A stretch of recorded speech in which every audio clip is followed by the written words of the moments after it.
하나님께 기도를 하면서 신앙생활을 하는데 우리만 기도하는 것이 아니라 세상 모든 종교가 예외 없이 다 기도합니다. 뭐 예를 들어서 그 힌두교도 기도하고 불교도 기도하고 짜이나교, 시크교 뭐 다 기도하죠. 그리고 그 캐톨릭이나 뭐 히랍 정교회나 심지어 이단들도 다 기도합니다.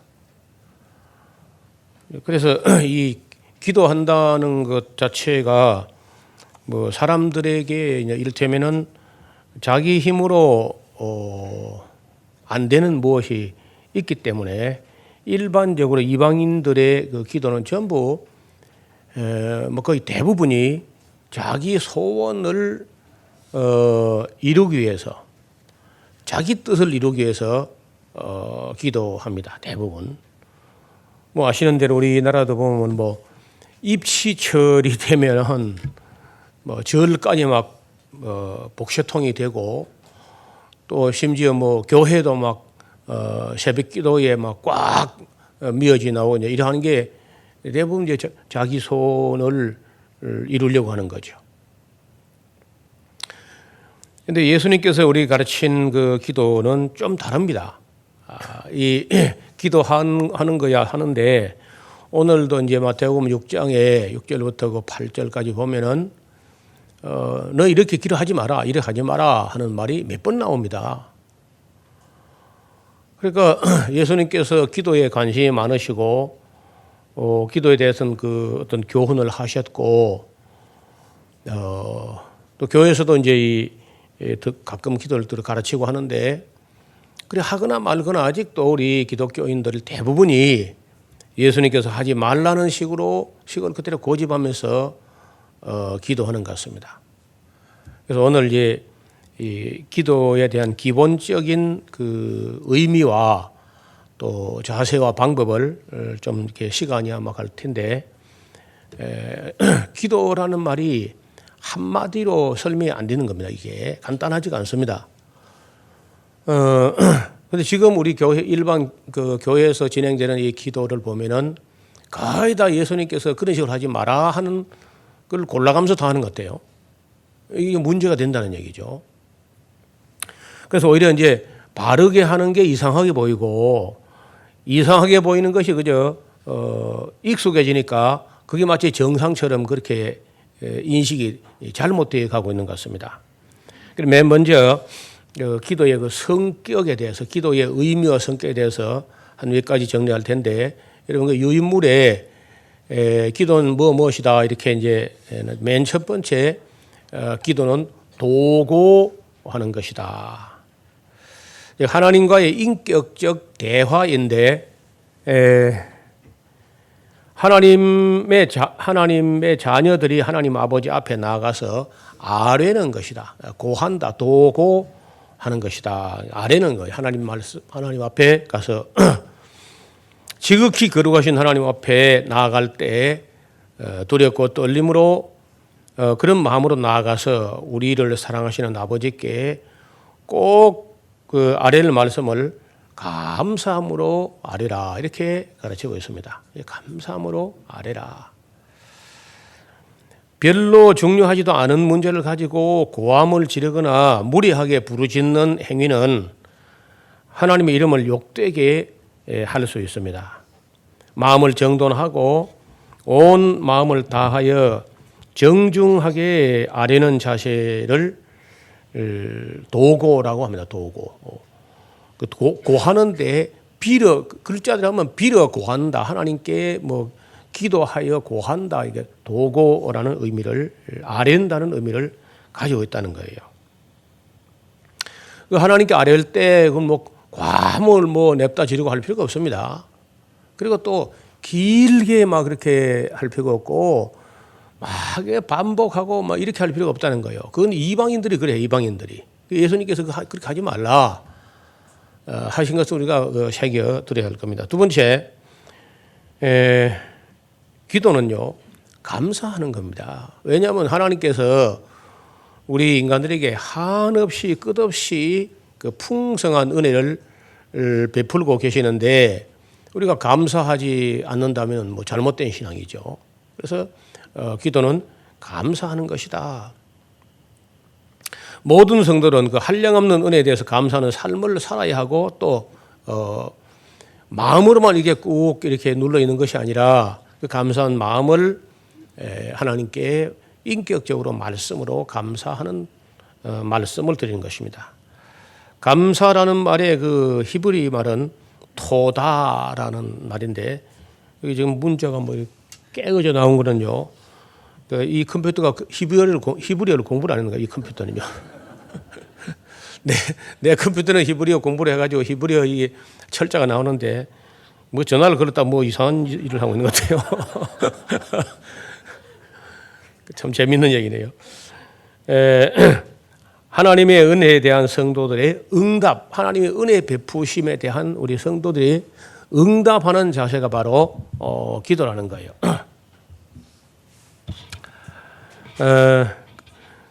장성한 성도라면은 하나님의 은혜를 깨닫고 거기에 이제 범사에 감사하면서 또 감사하는 말씀으로 드리는 것이 그게 사람된 도리죠.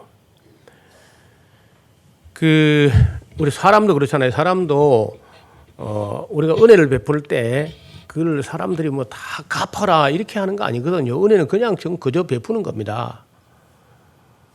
그저 베풀기는 해도 그래도 두 가지는 해야 돼. 그 은혜를 은혜로 깨닫는 마음은 있어야 되고 또 감사하다는 말을 표현해야 맞죠. 그 말 딱 안 하고 감사 안 하고 있으면요. 그 은혜 베푸는 분에게 그 베푸는 분이 섭섭해하는 건 틀림없는 거죠. 한 번에 예수님께서 나 환자를 10명씩이나 고쳐줬어요. 한꺼번에. 그런데 예수님 찾아왔을 때 그 즉석에서 고치신 것이 아니라 집으로 가는 도중에 낫게 해봤습니다. 일부러. 그랬더니 그런 은혜를 받았는데도 사람들이 말이죠. 감사하러 다 온 게 아니라 10명을 고쳐줬는데 중간에 가다가 나서 집으로 가는 도중에 근데 감사하러 온 사람이 한 사람만 있어요. 한 사람.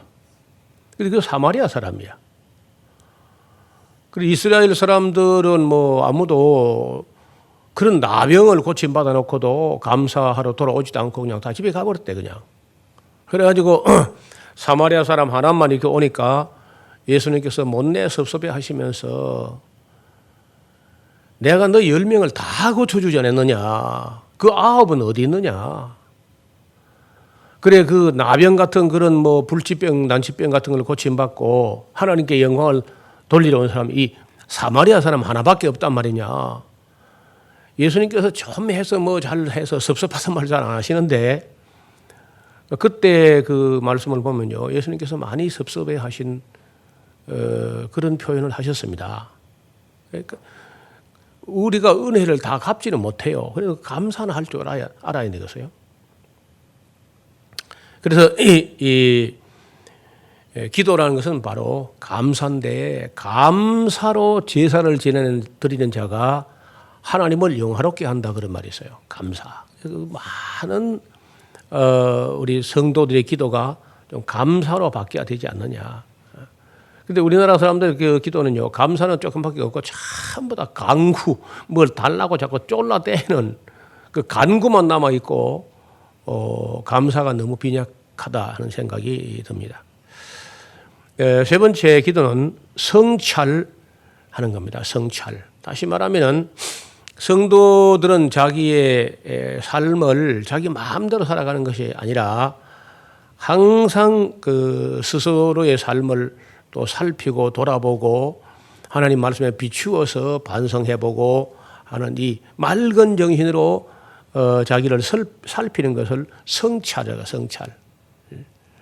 특별히 조용한 시간, 고요한 시간, 뭐 아침 시간 혹은 저녁 시간에 자기 삶을 돌아보고 그날 하루에 한 일과 말과 생각과 여러 가지를 두고 하나님 앞에서 자기를 살피는 그런 자세가 바로 기도하는 자세라는 거예요. 뭘 자꾸 뭘 막 이거 주시오 저거 주시오 하고 막 감지는 게 기도가 아니라 조용히 하나님 앞에 자기를 살피는 기도. 이게 참 중요하다는 거죠. 거듭난 성도라면은 때로는 자기 생각에 사로잡히거나 마귀가 쏘아대는 불화살을 막아내지 못하여 마음속에 여러 가지 잘못된 생각으로 고민도 하고 혼란에 빠질 수 있습니다. 그러할 때 거룩하신 하나님 앞에 나가서 맑은 정신으로 자신의 마음속에 있는 생각들에 대하여 정직하게 성찰할 필요가 있습니다. 그 욥을 보고 하나님께서 네 마음에 그 교만한 것을 다 싸서 끌어프 묻어버리고 그걸 네 발로 밟고 내 앞에 한번 서봐라. 그렇게 하시는 말씀이 있어요. 우리 속에 무슨 생각들이 머무르고 있는지, 무슨 생각이 우리 마음을 차지하고 있는지, 무슨 생각이 계속 우리 마음에 날아들고 있는지 끝없이 자기 성찰이 필요하다는 거예요. 이런 것을 그 사람들은 기도라고 생각하지 않고 맨날 그냥 옛날에 우상 앞에나 아니면 무슨 돌부처에게 막 비나이다 계속 비나이다 막 하나님께서 빌지 않으면 그저 막 아무것도 안 해주는 것처럼 이렇게 하는 것은 그건 기도가 아니에요. 미신이라 미신. 탐심이요. 탐심은 바로 우상숭배다. 성경이 이렇게 가르치고 있습니다. 그 다음에 기도는 경청하는 겁니다. 즉 듣는 거예요. 우리는 그저 듣는 그런 기도가 아니라 생각하는데 듣는 게 기도입니다. 그래서 하나님 말씀을 그 성경 말씀으로도 듣고 내 양심으로 듣고 또 역사 앞에서 듣고 이렇게 듣는 아주 경청하는 자세가 기도라는 거예요. 우리 대부분의 사람들은 우리의 소원을 하나님께 아뢰기만 하는 것을 기도라 이렇게 생각하는데 우리가 먼저 하나님 말씀을 경청하는 마음이 없으면은 우리의 소원도 하나님께 상달되지 않습니다. 성경 말하기를 사람이 귀를 돌이켜 그 하나님의 율법을 듣지 아니하면 그의 기도도 가증스럽다. 잠언 28장 9절에 그런 말씀이 있습니다. 우리가 주님의 말씀을 경청하지 않으면은 우리가 부를 때 하나님께서도 응답하지 않으신다 하는 말씀을 스가랴서 7장 13절에 기록하고 있습니다. 그래서 참 기도하는 정신이라는 것은 경청하는 듣는 자세, 조용히 하나님의 음성을 또 듣고 또 새기고 그런 자세가 참 기도입니다. 그 다음에 기도는 찬양하는 겁니다. 찬양. 그 성도들은 세상 사는 동안에 하나님의 영광과 능력과 그 선하심과 그 섭리와 그 성품과 이 모든 것을 두고 찬양하고 또 복주심과 긍휼하심과 자비와 섭리와 인도하심을 인하여 감사하고 찬양해야 합니다. 우리말 성경에 찬양이란 말은 한 80번 정도가 사용되는데요. 찬양, 할렐 혹은 할랄이라는 말인데 시편에서 가장 많이 사용되었고 하나님을 찬양하는 자마르하는 책이 찬송가 책으로 또 따로 마련되어 있습니다. 옛날 어른들이 남긴 말씀 중에서도 찬송은 곡이 붙은 기도다 그런 말하죠. 또 우리가 그 시편이라는 것은 사실은 시와 찬미와 노래와 이제 이런 것들인데 우리는 그 시편의 뭐 곡이 어떤지 몰라서 시편을 가지고 노래하지는 못합니다만은 히브리인들은 다 그 많은 그 찬양곡에 가사에 곡을 붙여가지고 그래 노래하는 거죠. 그래서 기도는 그야말로 찬양은 꼭 또 노래 말로 이렇게 해서만 찬양이 아니라 하나님을 칭송하고 하나님의 영광을 드러내는 말도 그 하나님을 찬양하는 거예요. 그게 다 기도라는 겁니다. 삶이. 또 하나님의 은혜와 진리를 찬양하고 사랑과 긍휼에 대하여 찬양하며 영광과 능력을 찬양하고 그 지극히 선하심을 또한 찬양하고 이렇게 끝없이 찬양하는 삶이 바로 기도하는 삶이라는 거예요. 최고의 신앙은 찬양하는 신앙이다. 그런 말씀도 있습니다. 그 다음에 기도는 또 묵상하는 겁니다. 묵상, 조용히 생각해 보는 거. 하나님 앞에서 아시는 대로 복 있는 사람은 여호와의 율법을 즐거워하여 주야로 묵상하는 사람이다. 이렇게 기록하고 있습니다. 묵상하는 게 바로 기도라는 거예요. 그래서 다른 말은 묵상기도, 뭐 묵도 이런 말도 있잖아요. 묵상기도, 묵도, 소리 내지 않고 자기 내면에서 가만히 하나님의 뜻을 묵상한다는 겁니다. 하나님의 말씀은 다 중요하지만 그 중에서 하나님의 율법과 계명과 법도는 우리의 삶을 거룩하게 하는 성화의 채찍으로 아주 중요한 말씀이죠. 그래서 그 말씀을 주야로 묵상하는 게 바로 기도라는 거예요. 그러니까 다시 말하면 성경 읽고 가만히 그 뜻을 헤아리는 것도 기도라는 겁니다. 맨날 우리가 뭘 주시오 이게 막 달라들고 보채고 하는 것만 기도가 아니라 그 하나님의 음성을 하나님 말씀을 듣고 묵상하는 게 바로 기도라는 거예요. 그리고 시편 자체는요, 그 전체가 그 찬양과 묵상으로 이루어졌는데 나의 기도와 내 입술의 기도와 묵상이 주의 앞에 연락되기를 원하노이다. 이렇게 노래하기도 합니다. 그래서 기도는 묵상하는 거예요. 성경 말씀하기를 나라 사랑하고 내 계명을 지키는 자에게 천대까지 은혜를 베푸신다 하셨고 하나님 계명을 지키는 것이 바로 하나님을 사랑하는 것이고 그것이 바로 기도라는 거예요. 하나님 말씀 잘 듣고 묵상하는 게. 그 다음 기원한다. 기도는 바로 기원하는 것이다. 자신들의 최소한의 소원을 우리가 하나님께 기원할 수 있는 거죠.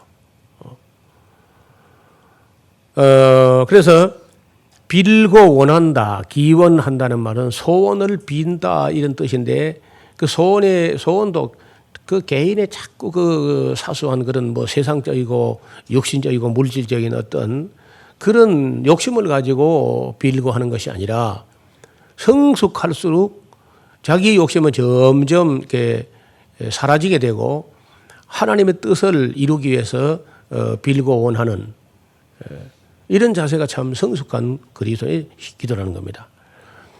우리가 소원을 하나님께 기도할 수 있으나 항상 분수에 맞는 소원을 기도해야 합니다.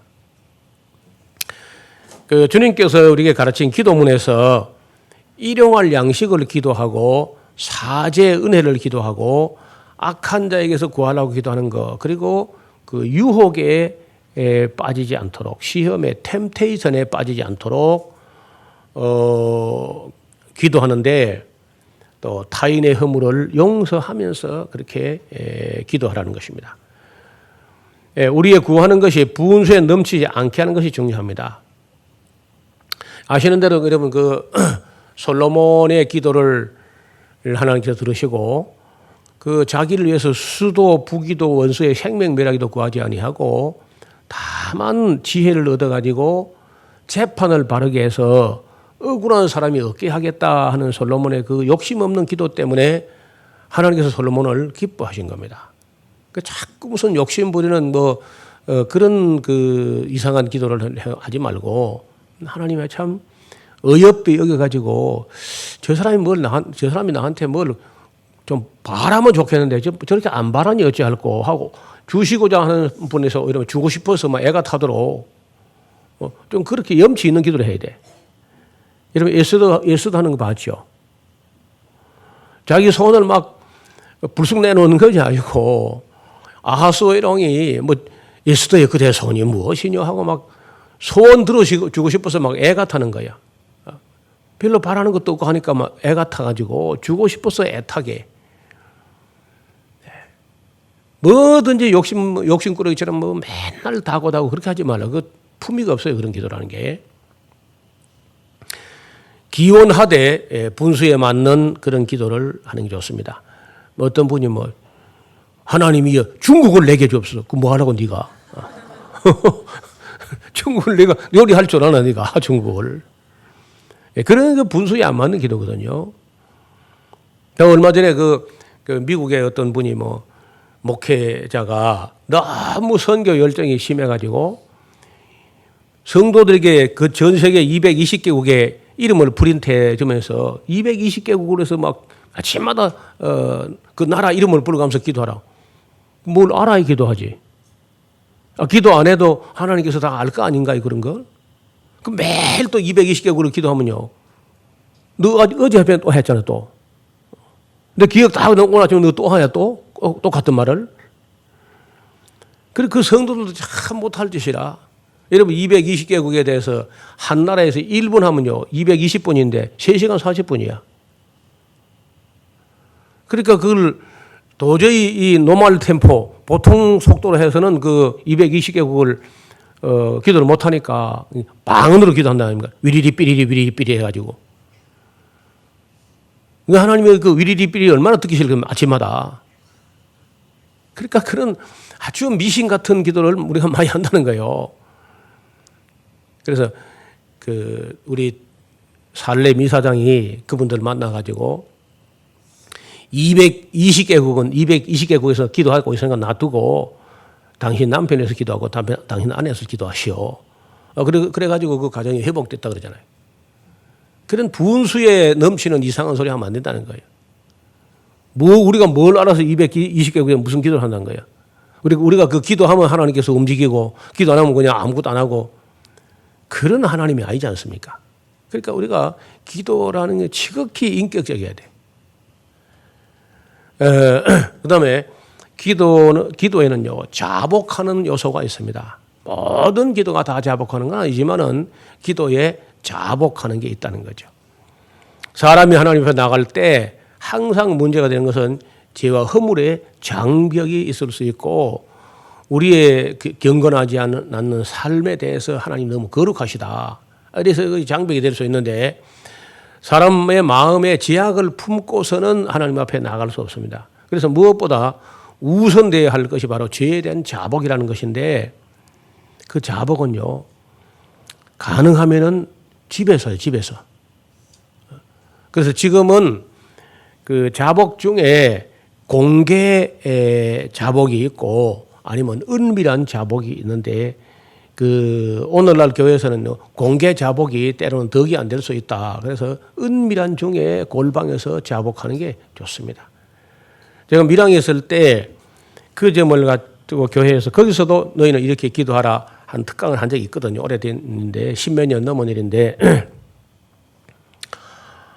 그 교회 장로님들이 기도를 교회에서 어떻게 배웠는지 예배 시간에 대표 기도를 하면서 꼭 하시는 말씀이 있어요. 우리가 주의 말씀을 따라 살아야 되는데 그렇지 못하고 한 주간 내 육신의 욕심을 따라 살았나이다. 이렇게 자복을 하는 거예요. 그걸 자복이라고. 내가 아무리 봐도 그 장로님들 그래 안 살아. 한 주간 내 아무리 봐도 하나님 뜻을 이루기 위해서 열심히 농사 짓고 하는데 자꾸 그걸 육신의 욕심을 따라 샀다고 이제 그렇게 우기는 거예요. 그래서 장로님이 농사 짓는 거 육신의 욕심 따라 하는 거 아닙니다. 농사도 하나님의 영광을 위해서, 장사도 하나님을 위하여, 공부도 다 하나님께서 그 죄로 안 봅니다. 그러니까 그런 건 자복할 필요가 없습니다. 만약에 장로님이 기도할 때마다 한 주간 내 육신을 따라 살았나이다 그래 하면은 처음 나온 사람이 아하, 장로도 별 수 없이 한 주간 내도록 그저 육신의 욕심을 따라 사는구나 그렇게 생각할 거 아니에요. 왜 그래 안 살면서 그런 거짓말을 합니까? 그럼 참 듣고 보니까 그런데 해놓고 그 다음에 또 그 다음 주일에 강대상 올라가면 또 기도하면서 또 한 주간 내 육신을 따라 산다. 아주 습관이 돼버렸어, 습관이. 그 중에 좀 연세 많은 분, 제일 연세 많은 장로님은 꼭 기도할 때요, 주의를 당하여라고 자꾸 이야기해. 장로님 주의를 당하는 게 아닙니다. 주의를 맞이해서 감격해야지 주의를 무슨 사고 당했으면 당해가지고 왜 자꾸 그래 하시면 그러니까 그 참 듣고 보니까 그런 해놓고 또 하면은 또 주의를 당해.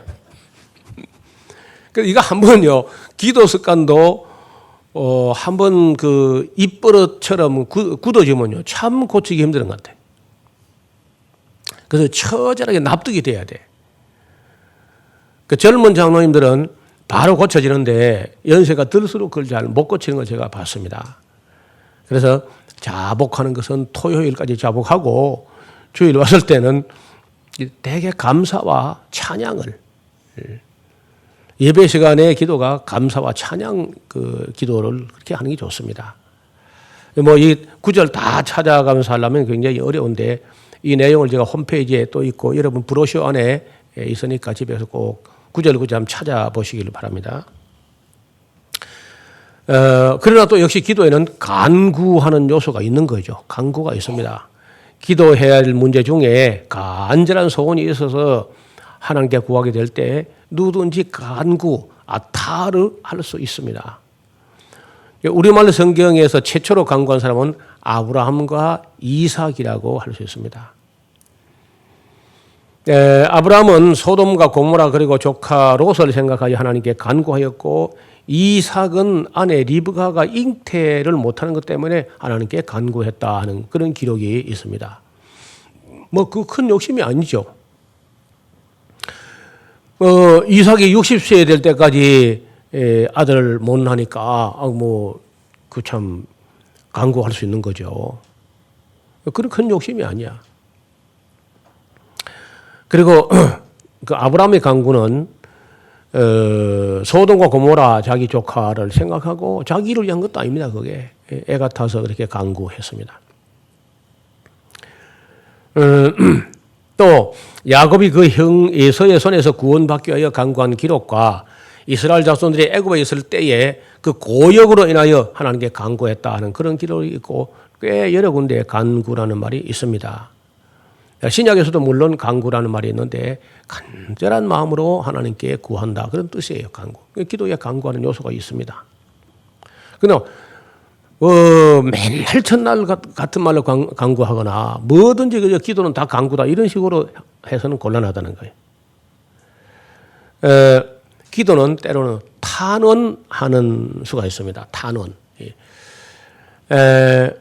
우리 성경에는 이 탄원이라는 말은 한 번만 예레미야서 37장 20절에 한 번만 사용됐지만은 실제적으로는 성경 안에 많은 탄원이 있습니다.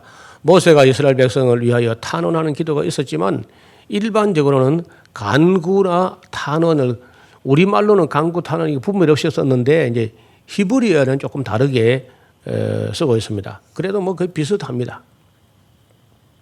아주 뭐 탄식하듯이 소원한다, 간절히 구한다 비슷비슷한 얘기죠.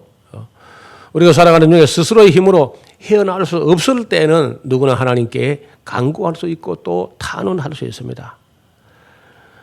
이러한 탄원은요, 순교하신 성도의 영혼들도 하나님께 탄원하는 모습이 나와요. 요한계시록 6장에 5번째 인을 뗄 때 보면요, 순교자의 영혼들도 약한 세상은 하나님께서 언제까지 참아주실 것이며 우리 억울한 피를 언제쯤이야 신원해 주실 것입니까 하고 탄원하는 장면이 나옵니다. 그래서 이거 뭐 하지 말라는 것이 아니라 그런 요소가 있고 또 탄원도 가능하죠.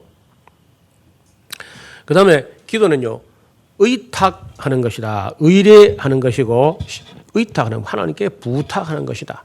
여러분 예수님께서 예수님 마지막 기도가 내 영혼을 아버지 손에 부탁하나이다. 이렇게 부탁, 의탁, 신탁, 의탁 좀 가능한 말인데 우리의 능력이나 기술이나 노력과 정성을 다 기울여도 이루어지지 않을 때 하나님의 손에 맡기는 자세가 필요합니다.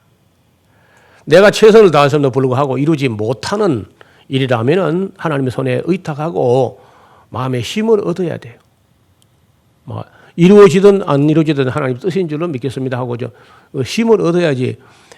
그까지 매달리면서 뭐 그냥 반드시 이루어져야 된다고 막 이렇게 하나님을 쫄라대는 그건 위험한 소리였어요. 여러분 그러다가 실수한 일이 이스라엘 백성들이 광야에서 뭐 고기 먹겠다고 보챈 일이라든지 아니면 뭐 이스라엘 백성이 우리도 인간을 왕을 세우겠다 하고 사울 왕을 갖다 왕을 세우려고 할 때 그때 있었던 일인데 하나님께서 허락하셨지만은 별로 기분 좋아하지 않은 일이 있습니다. 그래서 어지간히 하고는 하나님께 맡기는 게 필요합니다. 맡기는 자세가. 그리고는 사람이 할 수 있는 최선을 다한 후에 하나님의 도우심과 인도하심과 섭리하심을 기다리는 자세가 필요하다는 겁니다. 또 모든 것이 합력하여 선을 이루심을 믿고 신뢰하고 의탁하는 기도가 필요하다는 거예요. 끝까지 막 관철을 해보겠다고 그렇게 하는 건 좋은 자세가 아니야. 믿고 믿을 때 의지하고 의탁할 수 있는 거죠. 12번째 기도는요. 기도는 또 기대하는 겁니다. 믿고 기다리는 거죠. 때를 하나님의 뜻을 따라 구한 후에라도 믿고 기다려야 할 때가 있습니다. 믿음이 있으면 믿고 앙망하는 마음으로 하나님의 때가 돼서 하나님 방법으로 이루어지게 될 것을 기다릴 필요가 있습니다. 예수님께서도 기도하고 낭망치 말아야 된다는 말씀을 하실 때 그 불의한 재판관의 비유를 배우라 한 거예요. 기도하고 낭망치 말아라. 너무 쉽게 포기하지도 말고 낭망하지 말고 기다려 보라는 거예요. 가장 적당한 때 가장 적당한 방법으로 이루어 주실 것을 또 믿고 기다리는 자세. 그 하나님께서 절대 잊어버리지 않습니다. 아시는 대로 아브라함이요. 75세가 됐는데도 아들이 없었어요. 그 아브라함이 그 본토 친척 아비 집을 떠나서 가나안 땅에 들어왔는데요. 한 75세 때. 그때까지 자식이 없은 것도 늦었는데요. 여러분 아시는 대로 그 이후에 24년을 더 기다리고 25년을 기다려가지고 그 이삭이 태어난 거야. 그러니까 기도하다가요. 너무 쉽게 낙심하지 말고 기다려야 할 때가 많다는 거예요. 기다려야. 그런데 어떤 분들은 기도해놓고 하나님은 기억을 하신 바 되었고 오랜 후에 이루어지는데 그 뭐 사람은 다 잊어버렸어 벌써. 그럴 수가 있는 거죠. 그러니까 너무 쉽게 잊어버리도 말고 너무 쉽게 포기하지도 말고 또 합당한 걸 구했으면은 그 기대할 수 있습니다. 우리가 생각한 때보다 더 좋은 때에 이루어지는 수가 있다는 거예요. 또 우리가 생각보다 더 더디게 이루어지는 수도 있습니다. 75세에 하나님을 부르셨는데 25년이 되어서 100살 때에 이삭을 얻은 사례가 있거든요. 구약시대나 신약시대나 동일하게 신앙이란 자신은요. 하나님을 믿고 앙망하는 신앙, 믿고 우러러 앙망하는 그런 사람이 바로 신자라는 거예요. 너무 쉽게 포기하지 말고 기대할 수 있고 바랄 수 있습니다. 13번째는요. 기도는 경성하는 것입니다. 깨어 있는 거예요. 기도로 깨어 있어라. 기도하는 마음은 가장 맑은 정신으로 하나님 앞에 깨어 있는 정신이에요. 기도는 거듭나는 사람의 영혼이 하나님 앞에 나아가 말씀을 드리는 것이기 때문에 올바른 기도는요. 반드시 명료한 의식을 가지고 자신의 생각을 가장 잘 표현할 수 있는 언어를 가지고 조심스럽게 기도해야 됩니다. 자신의 이성과 의지를 포기하고 무슨 의미도 모르는 이상한 소리로 기도한다는 것은 이제 이른바 방언이라는 건데 소위 말하는 방언이라는 기도는 무의식 중에 무책임한 소리를 바라는 거예요. 그 무슨 소리도 모르면서. 지금도 한번 어떤 목사님하고 방언 때문에 우리 홈페이지에서 계속 토론 중인데 말이 안 통해요. 그래서 내가 물어봤어요. 지금 목사님께서 하는 그 기도가 무슨 말인지 다 알고 하느냐 그러니까 일부 안다는 거예요. 아니, 일부 알아듣냐고 다 알아야 되지. 또 다 알 바에는 뭐로 이상한 소리를 하냐. 우리말로 하지 그냥. 그 당신이 기도하는 방언으로 하는데 그 단어가 한 몇 단어 되는 것 같으냐. 같은 한 단어 가지고 계속 반복하는 거 아니냐 하니까 한 30단어 된다는 거예요. 여러분 30단어 가지고 무슨 말 하겠나. 별 수 없이 내가 무슨 이상한 소리에 반복에 불과할 겁니다. 자기가 세어보니까 자기가 방언 한 30단어 좀 된다는 거라. 예를 우리가 우리말만 해도 얼마나 단어수가 많은데 30단어 가지고 무슨 말을 한다는 거예요. 그런 뭐 미신에 불과해요. 또 그분하고 또 다른 분이 주장하기를 마음속에 기도하라는 간절한 생각이 임해 와가지고 열정적으로 그 방언을 했다는 거야. 그랬더니 나중에 남편이 초췌한 모습으로 대문간에 들어서 그 무슨 일이 있었습니까 하니까 이거 오토바이 타고 가다가 사고 났는데 붕 떴는데 날아가면서 사망 아니면 중상이다. 그렇게 생각했는데 이상하게 땅에 뻥 떨어져 가지고 보니까 별로 다친 데가 없어 툭툭 털고 와서 집에 왔다는 거예요. 그러니까 그 부인이 가만히 생각해 보니까 자기가 열심히 방언으로 기도했던 때랑 때가 딱 맞아 떨어졌다는 거라.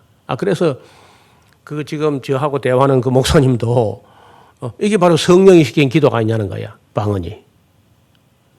그래 내가 아니 성령이 시키려면 조금 일찍 시켜가지고 사고 자체가 안 나고 오토바이도 안 부서지게 해야지.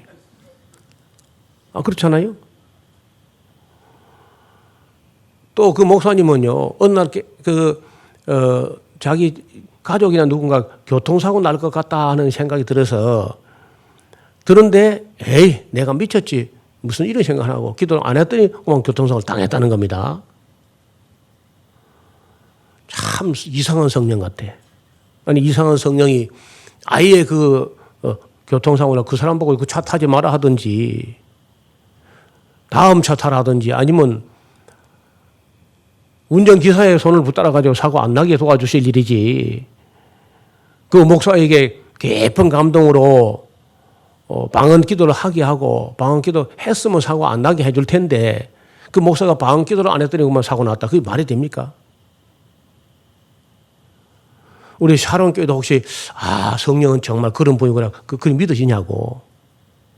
네. 그런 생각은 그건 신앙이 아니고 미신이다. 그러면 당신이 방언으로 기도하는 결제가 나야 성령이 움직여서 도와줄 수 있다 그 말이냐. 당신이 그 방언 기도 결제를 안 했더니 그만 하나님 도우지 못했다. 그게 말이 되냐. 오늘 오후에 그에 대해서 당신이 이 말이 미신이 아니라는 걸 증명한 메일을 나한테 보내라 그랬어요. 제가요. 근데 아직도 수많은 사람들이 그런 미신을 갖고 있습니다. 아니 성령이 도우시려면은 교통사고 안 나게 해야지. 방언 기도 안 하고 사고 나게 해주고 방언 기도 하면 사고 안 나게 해주고 그건 방언을 선전하기 위해서 사탄이 공을 들이고 있는 거죠.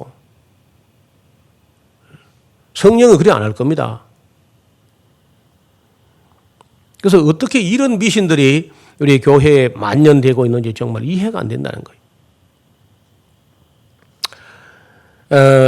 명료한 의식을 가지고 자신의 생각을 가장 잘 표현할 수 있는 언어, 한국 사람이 가장 잘 표현할 수 있는 건 한국어입니다. 조심스럽게 기도해야 합니다. 자신의 이성과 의식을 포기하고 무슨 의미인지도 모르는 이상한 소리로 기도한다는 것은 있을 수가 없다는 겁니다. 소위 말하는 방언 기도라는 것은 무의식 중에 무책임한 소리를 바라는 거예요. 자신의 이성을 잠재우고 마음과 생각과 의지와 입술을 다 알 수도 없는 영에게 맡겨버리는 방언 기도라는 것은 참된 그리스도인이라면요 용납할 수 없는 이야기입니다. 그래서 제일 최악의 기도는 기도는 아니죠. 그거는요. 기도 해방받는 거야. 내가 내 이성으로 맑은 정서로 기도할 걸 내 이성을 잠재워버리고 엉뚱한 헛소리로 떠들게 하는 것은요 하나님을 조롱하는 것일 수 있다는 거죠. 존 칼빈이 제네바 교리 문답이라는 문답 247문에서 알 수 없는 소리로 기도했던 사람이 있었는데 이에 대해서는 어떻게 생각하십니까 했더니요. 그건 하나님을 조롱하는 것이요 일종의 사악한 외식이다. 신령한 척하는 일종의 외식이라는 거예요. 정확하게 본 거죠. 그러니까 기도는 경성하는 것, 가장 맑은 정신으로 깨어있는 게 기도라는 거예요. 그 다음에 마지막으로 기도는요 포기하는 겁니다. 여러분, 기도를 해서 내 뜻을 관철시키려 할 수 없어요. 우리가 종인데 무슨 종들이 자기 뜻을 하나님을 갖다 설득해서 관철한다는 건 말이 안 돼. 그거는. 사람이 무슨 소원이 있어서 강구하고 탈원하거나 기대하거나 기원하거나 할 수 있습니다. 그러나 그리 하다가도 이게 하나님 뜻이 아닐 수 있다 하면요. 자기 소원을 내려놓아야 돼. 세상 사람들은 자기 소원을 성취하기 위하여 기도하지만 그리스도인들은요. 자기 소원이 아닙니다. 주님의 뜻을 이루기 위해서 기도하는 거 아닌가요? 그러므로 언제라도 자신의 생각이나 소원이나 목적이 또 계획하는 방법 등을 내려놓고 주님의 뜻을 받아들일 수 있는 자세가 되어 있어야 합니다. 야곱이 자기의 방법만 가지고 고집을 부리고 있을 때에는 만사가 풀리지 않았습니다. 만사가. 아시는 대로. 그러나 그가 베냐민까지 포기한 후에는 하나님의 인도하심을 받게 됩니다. 여러분, 하나님의 아들 예수님이시라도 이 잔이 내게서 지나가게 하옵소서. 얼마나 십자가의 잔을 피하고 싶었더니 3번씩이나 같은 말을 기도하는데 나중에는요 포기합니다. 내 뜻대로 마옵시오. 아버지 뜻대로 되기를 원하나이다 하고 내려놓고 포기하는 거예요. 또 기도는 때로는 포기하는 겁니다. 사도 바울도 자기에게 어떤 무슨 몸에 질병이 있어가지고 이 질병이 때로는요 성도들로 하여금 시험되게 했다는 거예요. 심각한 무슨 질병인지 모르지만은 상당히 심각했는 것 같아요. 그래서 하나님께 낫게 되기를 3번 간구했는데 하나님께서 번번이 내 은혜가 내게 족하다 하는 말씀을 듣고는 더 이상 그 문제 가지고 하나님께 기도하지 않았다는 얘기를 하고 있습니다. 그렇다고 우리도 3번만 하라 그런 말은 아닙니다만은 때로는 내 뜻대로 마옵시고 아버지 뜻대로 되기를 원하니 이런 내 아버지 뜻이 이루어지면요 거기에 나를 위한 것도 다 이루어진다고 믿습니다. 맞습니까? 하나님이 뜻대로 만사가 이루어지면요 나를 위한 것도 그 안에 다 포함되어 이루어질 거야. 그래서 때로는 이 포기, 자기 소원을 내려놓는 그런 자세도 중요하다는 얘기죠. 그 다음에 이제 이 잘못된 기도에 대한 이야기를 간단히 정리합니다. 첫째, 우리가 그동안 배울 때 기도를 많이 해야 하나님께서 들어주신다. 그런 이상한 우리 교훈을 들어받았는데 하나님 기도를 많이 해야 들어주시는 그런 분이 아닙니다. 세상 사람들은 말을 많이 해야 들으실 줄 생각한다. 너희는 말을 많이 할 필요가 없다는 겁니다. 그 다음에 기도를 깊이 하면 하나님께서 들어주신다. 성경 어디에도요 기도를 깊이 하라 그런 말이 없습니다. 아직도 수많은 사람들이 방언으로 기도해야 기도를 깊이 할 수 있다. 깊은 잠에 빠질 수 있죠. 깊은 최면에. 깊은 무의식에 빠질 수 있는 거죠.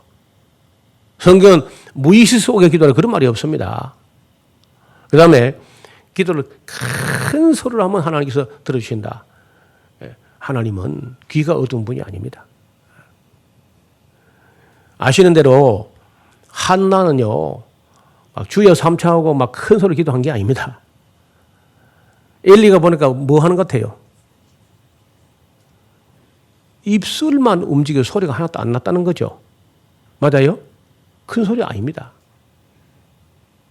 그래도 하나님 들어주신 거예요. 그래서 그 한국 교회의 기도라든지 이런 걸 이상하게 만드는 거 제발 부흥 강사 이야기 좀 듣지 마. 나는 그 부흥 강사하는 말 중에 옳은 말 들어본 적이 없는 것 같아요. 항상 헛소리야. 또 성도들 욕심이나 부추기는 그런 이상한 소리 이런 거 들으면 안 됩니다. 아주 이상하게 됩니다. 그럼요. 금식하면서 기도하면 하나님께서 들어주신다. 그것도 참 무리한 소리입니다. 여러분요, 밥 안 먹고 보채는 애를 좋아할 아버지는 하늘에도 없고 땅에도 없습니다. 우리가 너무 애가 타고 너무 근심되고 너무 답답하니까 식음을 전폐하고 기도할 수 있죠. 근데 그 금식하는 그 자체를 하나님 좋아하시는 거 아닙니다. 그다음에 철회하면서 기도하면 하나님 들어주신다. 밤에는 잠을 자야 됩니다. 낮에 일 잘하고. 물론 우리가 인생이 그냥 그 위경에 달려있다 할 때 잠을 자고 싶어도 못 잘 수 있죠. 그럼 기도할 수 있으나 습관적으로 꼭 한밤중에 심야에 기도해야 들어준다. 여기 지금 어디 중리 어떤 그런 기도원이 있다 그래. 내가 잘 모르는데 어디 보니까 누가 저한테 질문을 해왔어요. 정말 하나님께서 자정 땡 할 때 기도해야 잘 들어주시는가 그러고 물었더라고요. 그런 그 좋은 신앙 아니야. 제가 이번에 카나다 갔을 때 보니까 카나다 사람들은요 거의 9시 안에 잠을 자는 것 같습니다. 참 착한 민족이라고 그랬어요. 새 나라의 어린이처럼 일찍 자고 일찍 일어나고, 그리고 뭐 꼭 자정돼서 기도한다, 심야 기도한다, 그 미신이에요, 미신. 심야에는 딴 사람이 기도하면 됩니다. 미국에 가면요 마이크 비클이라는 사람이 있어요. 그 사람이 아이합이라고 국제 기도의 집이라 하는 걸 만들어가지고 24시간 기도 사역이라 해가지고 자기가 뭘 알고 기도한다는 거예요. 여러분, 그 사람 안 해도요, 지구가 둥글기 때문에 24시간 기도가 됩니다. 괜히 그런 미신을 조장할 필요가 없다는 거예요. 그 다음에, 심야에 기도하면 들어주신다. 전혀 하나님은 심야에만 듣는 게 아니고 대낮이나 한낮이나 새벽이나 저녁이나 아무 때나 성령 안에서 무시로 기도할 수 있습니다. 심야에 해서 기도 들어준다, 그런 근거는 아무 성경적 근거도 약속도 없습니다. 또 새벽에 기도해야만 하나님께서 들어주신다, 그런 것도 아무 근거가 없습니다. 새벽이 제일 맑은 정신일 때면 좋아요. 그리고 또 시간을 새벽밖에 못 내니까 새벽에 기도한다, 뭐 이런 좋지만은 새벽에 기도하는 게 1등신은 그런 거 아닙니다. 새벽 기도라는 건 사실은 우리 한국에 있거든요. 한국에만. 딴 나라는 거의 없는 일입니다. 그래서 어떤 뭐 분이 한국 목사는 가뜩이나 설교도 많이 하는데 새벽까지 설교를 하고 새벽까지 또 해가지고 이게 큰 부담이다, 이렇게 말한 분도 있어요. 물론 저도 뭐 평생에 새벽에 새벽 기도 인도하다가 지난 몇 년 동안 제가 뭐 교회가 멀어져 있으므로 새벽 시간 어떤 때는 제가요 오전 8시 반부터 시작하면은 밤 3시까지 대답하고 뭐 질문하고 대답하고 이렇게 하다가 남들 새벽 기도는 저는 오히려 잠자야 되는 시도 있습니다. 근데 새벽에 막 기도해만 들어주면 그런 건 아닙니다. 그렇다고 또 새벽 기도 하지 마라, 그런 이야기 아닙니다. 또 그 말 듣고 또 노목사가 새벽 기도 하지 말라겠다 또 해가지고 또 이상 소리 하지 말고, 새벽 시간이 제일 여유로운 시간, 일찍 자는 사람에게. 그러나 지금 저녁 늦게까지 일하는 사람에게 있어서는 새벽 기도는 부담입니다. 그거. 또 새벽에 저녁 늦게까지 일하는 사람들은요, 아침이라고 해서 여유롭지 않다는 거예요. 이런 사람을 너무 힘들게 할 수 있는 거죠. 그래서 저는 새벽 기도를 막 그렇게 막 계속 강조하지도 않습니다. 아무 때나 성령 안에서 무시로 기도하라고. 또 교회 가까이 있는 사람들은 새벽에 와서 기도하는 건 좋죠.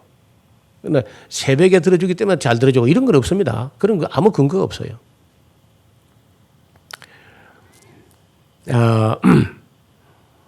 오랜 시간 기도하면 하나님께서 들어주신다. 그것도 미신입니다. 오래 기도해야 들어준다. 이건 아주 잘못된 생각이다. 기도는 시간의 길이로 평가되는 게 아닙니다. 어떤 또 부흥 강사가 돌아다니면서 기도의 양을 채워야 된다. 어디서 이런 이상한 말들이 계속 나오는지요.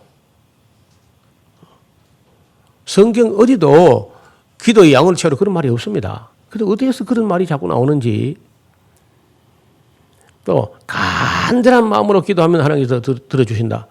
어떤 사람은요 자기 입으로 간절히 기도합니다. 그래. 별로 간절하도 안 하면서. 간절한지 안 한지는요 듣는 분이 알아서 할 건데 지가 막 간절히 기도합니다 이렇게 하는 거예요. 어떤 것도 간절히 최상급인가 봐요. 기도합니다. 이렇게 하는 사람도 있는데 간절한 걸 간절히 기도해야지. 그리고 간절히 기도하는데도 지 입으로 그런 말을 하면 안 돼. 듣는 하나님이 저 사람 정말 너무 간절히 소원하구나. 그건 뭐 그리 판단하실 일이지만은 자기 입으로 막 간절히 기도하는데 안 들어주면 하나님 이상한 하나님 되는 거 아니야. 그냥 감사함으로 아뢰면 되는 거예요.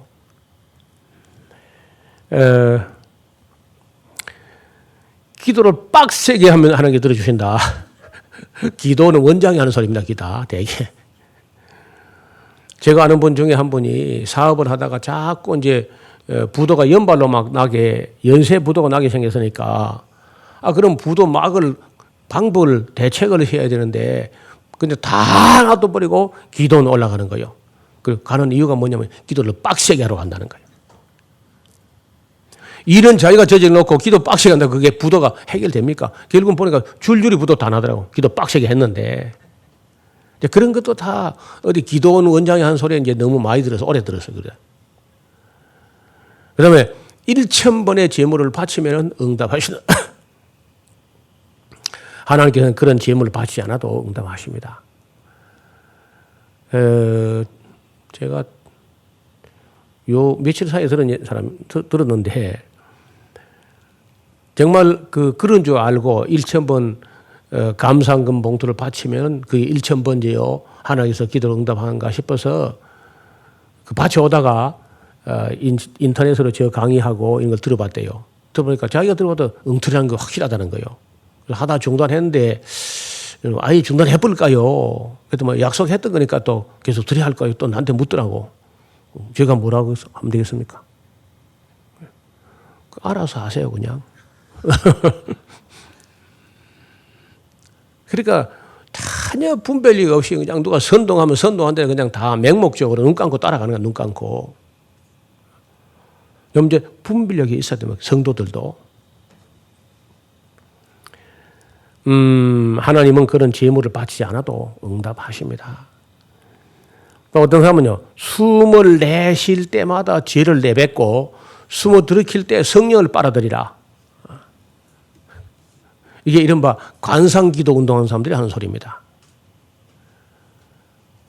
어디 성경에 아무 근거가 없는 소리입니다, 이게. 정신 나간 사람들이 가르치는 미신적인 기도에 불과해요. 그래서 이 한국 사람은요, 기도 미신이 또 이 보통 미신이 아닙니다. 뭐든지 기도만 하면 다 된다. 이거 봐요. 예수님도 마음대로 안 돼서 울고 있는데, 하나님도 마음대로 안 돼서 통곡하시는데, 뭘 기도만 하면 다 된다는 거예요. 그럼 얼마나 쉽게. 그 아무것도 하지 말고 기도만 합시다, 그냥. 만약 그럴 짝시면은. 그러니까 그건 매우 잘못된 생각이. 또, 주 기도문을 1만 번 암송하면 복을 주신다. 우리 동기 목사 중에 옛날에 왜 걸음을 만보 걷기 해가지고 만보기라는 게 있잖아요. 허리에 차고 걸을 때 어떤 충격이 그 기계에 전달돼가지고 디지털로 숫자가 착각착각 넘어와서 1만 번 그 숫자를 보고 1만 번 나오면 1만 번 걸었다는 얘기야. 그래서 하루 종일 주기도문 한 번 암송하고 한 번 누르고 한 번 암송하고 그래서 만도기 기도 10,000번 주기도문 10,000번 하기에 그런 기계를 발명해가지고 또 그걸 선전하고 있더라고. 그 영광스럽게 또 우리 동기야. 참 어떻게 그런 일이 벌어졌는지. 신령한 목사가 기도하면 더 잘 들어주신다. 본인이 직접 하는 게 제일 좋습니다. 본인이 직접 해. 신령한 목사가 기도하면 아무 근거 없어요. 성경은요, 의인의 간구는 역사하는 힘이 많으니라. 그런 말은 있습니다. 의인의 간구. 참, 의로운 사람, 정말 경건한 사람, 의로운 사람이 하나님께 간구할 때 하나님께서 외면하지 않는 그런 말은 있지만은, 그러나 역시 본인이 하는 게 제일 잘하는 겁니다. 마리아에게 기도하면 더 잘 들어주신다. 그 카톨릭 사람들이 하는 소리죠. 카톨릭 신학에서 나오는 헛소리에 불과해요. 마리아가 무슨 기도를 듣기는 들을지 모르지만요, 응답을 어떻게 한다는 것이 아이가. 그러니까 그런 아무 근거 없는 그런 기도하면 안 돼요. 그 다음에 특별한 기도원에 가서 기도하면 잘 들어주신다. 기도원 원장이 하는 소리입니다.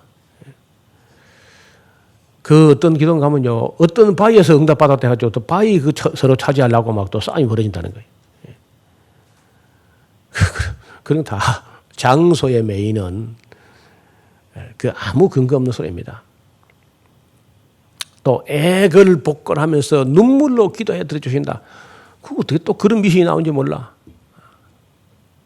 우리가 어떤 때에 그럴 수 있죠. 그러나 그 애걸 복걸하니까 불쌍해서 들어준다든지 그 히스기야가 이제 울었죠. 그렇죠. 벽을 보고 돌아오면서 통곡했다 그런 말이 있는데 그 하나만 보고 다 그냥 맨날 울고 불고 애걸 복을 해야 들어죠. 그 말 자체가 또 미신이라는 거예요. 하나님은 아주 이상한 하나님을 만드는 거예요. 그런 이상한 이론에 휘둘릴 필요가 없습니다.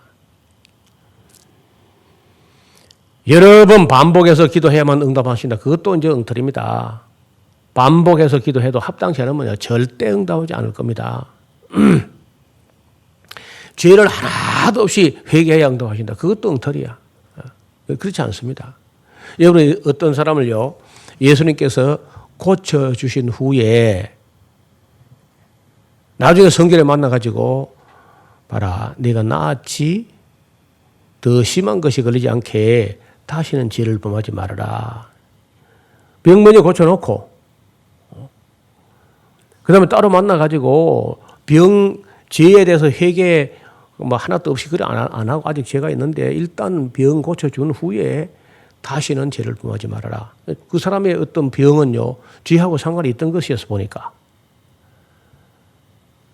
죄가 있을지라도 어떤 때는요, 병이 났단 말이죠. 그때 교회 장로를 청해서 주의 이름을 기름을 바르고 기도해라 이렇게 한다면 죄를 범했을지라도 그 병 때문에 하나님 앞에 마음이 낮아지고 겸허해지고 기도했더니 병도 고쳐주시고 죄도 사해 주시고 무슨 죄를 범했을 때 사하심도 얻으리라 이렇게 기도하고 있어요. 죄 있다고 해서 기도할 수 없는 게 아닙니다. 기도하게 되면은 하나님께서 병도 고쳐주시고 죄도 사해 주신다고 성경 가르치고 있는 거예요. 또 규칙적으로 기도해야 들으신다. 규칙은 지가 세운 거지 그게. 자기가 세운 기축이 하나님이 매이는 거 아니지 않습니까? 그래서 기계적으로 하는 건 중요한 게 아니야. 인격적인 게 중요한 거죠. 유대인들은 하루 3번씩 그 시간을 정해놓고 그렇게 기도해요. 그 꽤 형식적인 거죠. 그리고 이슬람교는요, 5번 기도해요. 하루 5번. 그게 여러 번 한다고, 규칙적으로 한다고 무슨 의미가 있느냐. 기도할 내용과 자세가 중요한 거예요. 또 삶이 중요한 거죠. 규칙이 중요한 게 아니라. 그 다음에 방언으로 기도해야 비밀이 보장된다. 성경은요, 비밀로 기도하려면 네 골방에 들어가서 은밀한 중에 기도하라. 그러지. 은밀히 하려면 방언으로 기도하라. 그런 말이 없습니다. 그것도 다 미신에 속해요. 또 통성으로 합심해서 기도해야 들으신다. 아무 근거 없는 소리입니다. 합심해서 하거나 합심해서 하려면요, 기도할 내용을 모든 회중이 함께 다 알아듣게 한 사람만 기도해. 그러면 다 알아듣고 합심이 되죠. 왁작지껄 빡작지껄 하는데 무슨 합심이 되겠습니까? 그게 혼란이 되지. 우리 교회 와서 그런 그 이상한 집단 통성기도 이런 주여 3장 이런 게 없으니까 이 교회가 기도가 죽었다 근데 기도가 죽은 게 미신이 죽은 거예요. 그래서 그 제일 품이 없는 게 집단 통성기도 그런 것들입니다. 한 사람이 통성으로 기도하고 다른 사람이 조용히 마음을 모아 들으면 그게 진짜 기도야. 그럼 충분해.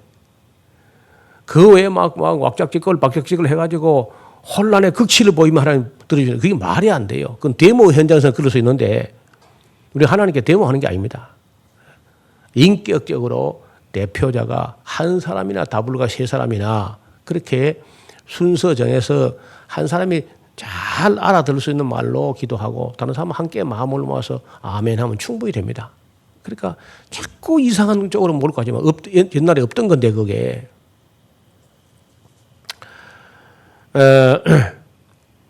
열정적으로 기도해야 들어주신다. 열정이 아니고 진정으로 기도해야 돼. 신령과 진리로 기도해. 열정이 중요한 게 아닙니다.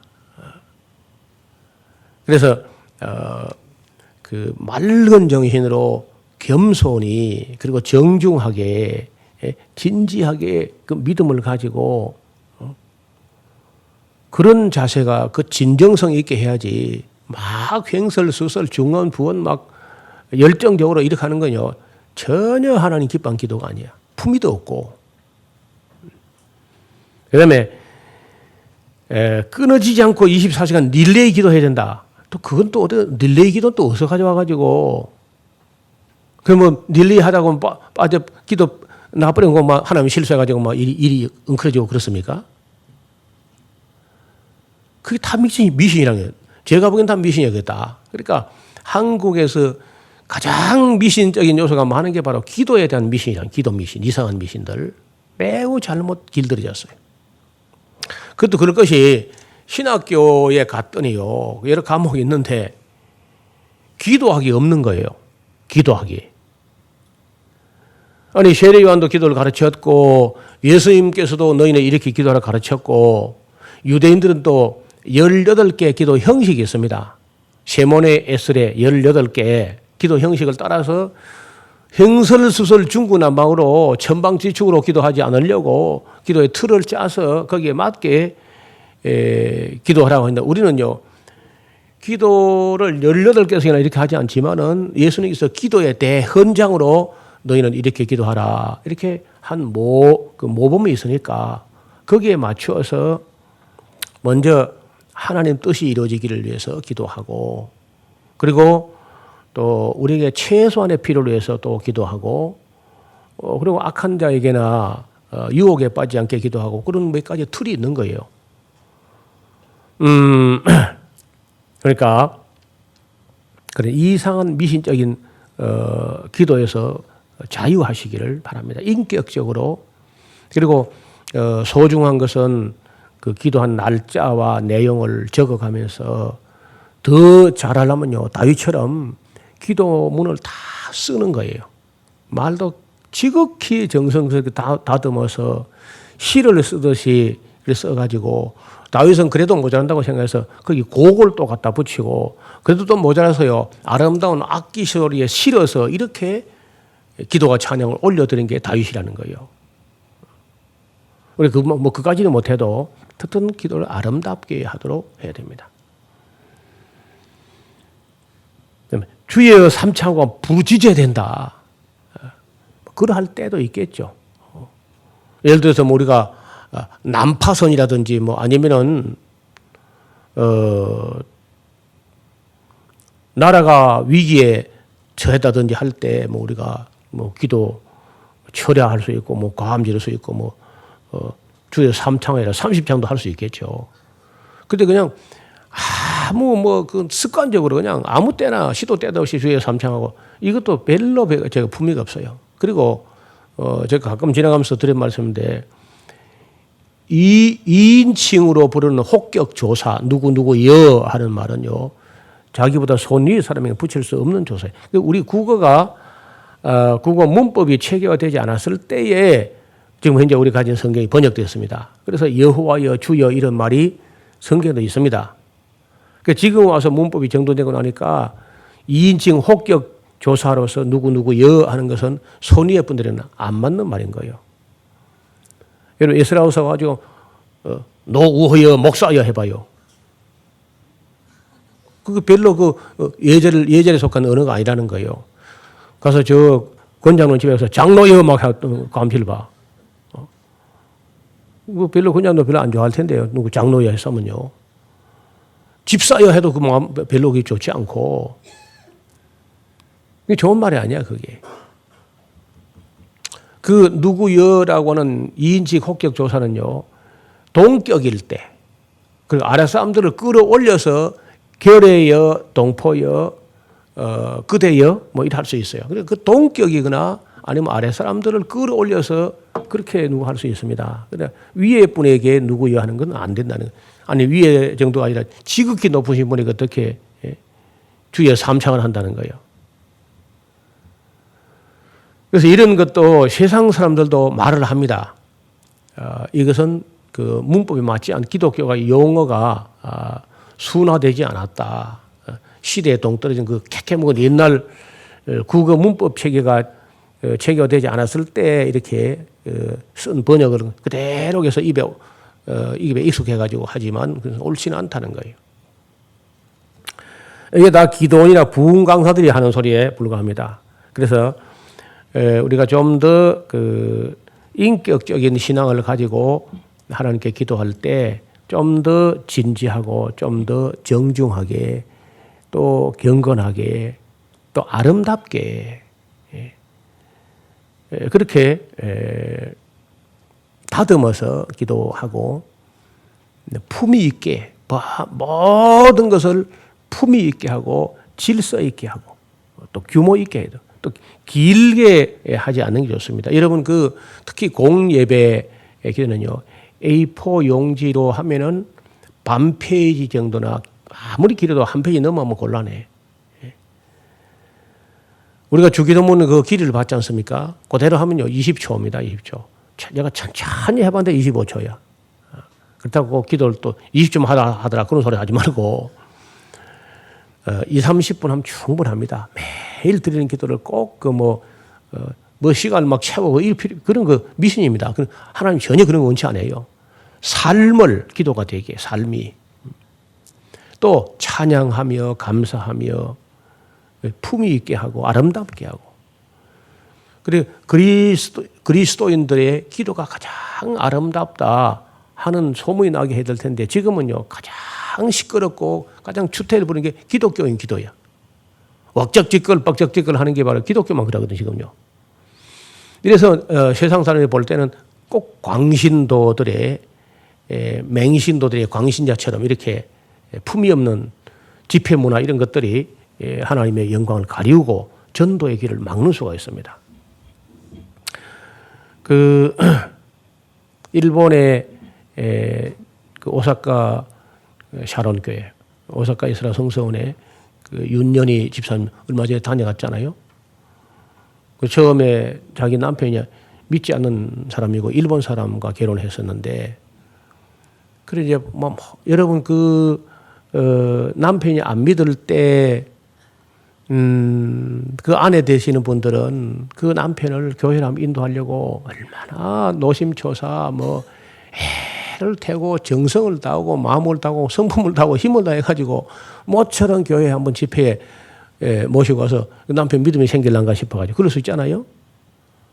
근데 갔더니 바로 그냥 방언으로 해대니까 남편이 놀래가지고 밖으로 튀어나가 버린 거예요. 듣고 있다가. 다행히 그 남편이 성품이 워낙 좋은 분이고 해서 지금은 교회에 또 협력하는 입장이 하지만은 지금도 일본 사람들이 볼 때는 그 한국인들의 그 방언 기도 같은 거 집단 통성 기도 같은 거 굉장히 당혹하게 합니다. 그럴 때 만약 기도를 정말 아름답게 했으면요 많은 사람들이 그 기도 시간에 오히려 감동을 받을 텐데 반감을 갖게 하는 그런 부면하지 않아야 돼.